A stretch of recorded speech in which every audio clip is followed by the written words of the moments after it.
Ms. Ferguson, how many children do you have? Well, I had 3, Your Honor. My son passed away in August, so I have 2 daughters now. Did your son pass away as a result of an accident or an illness? An accident. Car? No, ma'am. He was shot. I ask you those questions because I've read your papers, cases about this. You own a car, you let your daughter drive it. I assume that that's the daughter who was driving the car. You allege that the defendant, who was a friend of your daughter's, took the car when she had it with your permission. He took it without her permission and caused damage to the car. You want him to pay for it. You didn't want to put in claim through your insurance, and the reason you didn't want to put in a claim through your insurance is because your son totaled 2 of your cars, and your daughter has a reckless driving ticket already, and you were afraid that they would cancel your insurance or your rates would go all the way up. That's what I'm reading behind the lines in your complaint. And what I want to know is, why does your daughter have a car?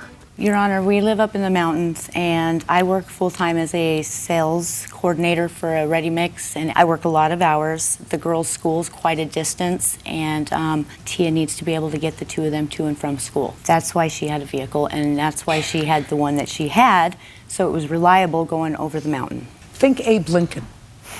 Yes, ma'am. If for some reason your children aren't able to act responsibly with a car, they shouldn't have a car. Because one day, instead of hurting a tree or instead of hurting a car, take your hand off your hip. Sorry. They're going to hurt somebody.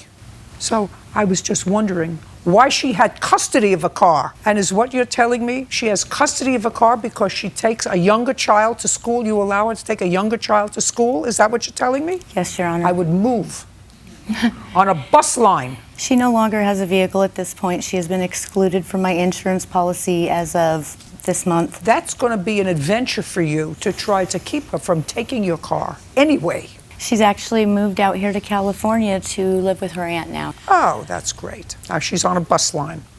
You can stand up. Your first name is? Tia. Tell me when the accident took place. Happened July 7th, 2016, after a camping trip. What took you a year to pursue this case, Ms. Ferguson?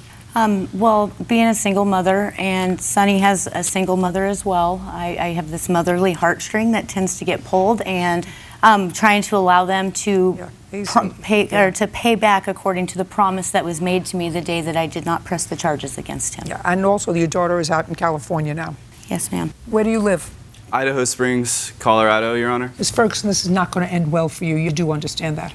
Sure. Now, you were out, Mr. Cropper was a friend of yours, correct? Yes. And are you going to tell me that on the 7th of July, 2016, he took the car without your permission? Yes, Is Your that Honor. what you're going to tell me? Is that what you're going to tell me? Yes, Your Honor. Is that true, sir? I did not take her car without her permission. Of course not. You want to tell me what happened? So we were packing up the morning after a camping trip, and her car was... We were Try all not loading, to look over there. We Is were there all any loading reason- into her car, sorry, Your Honor, and we were loading up our stuff, and her keys were in the ignition. And at this point, Patrick Sorensen was in the vehicle, and I had 2 other friends in the back I don't want you to of the look car. over there. I want you to look over here. I'm sorry, Your Honor. Don't And say you're sorry again. Just don't do it again.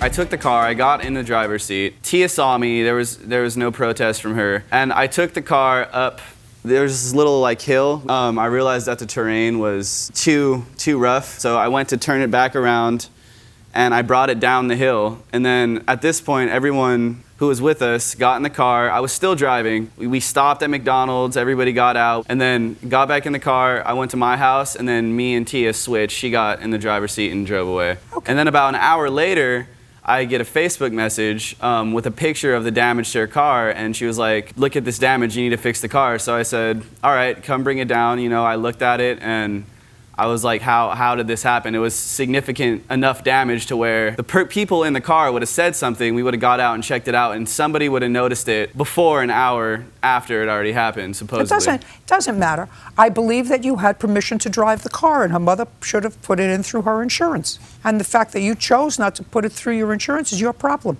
He drove the car with your daughter's permission. I don't believe that's true, Your Honor. Oh, it's true. It's absolutely true. 100% true. Your case is dismissed. We're done.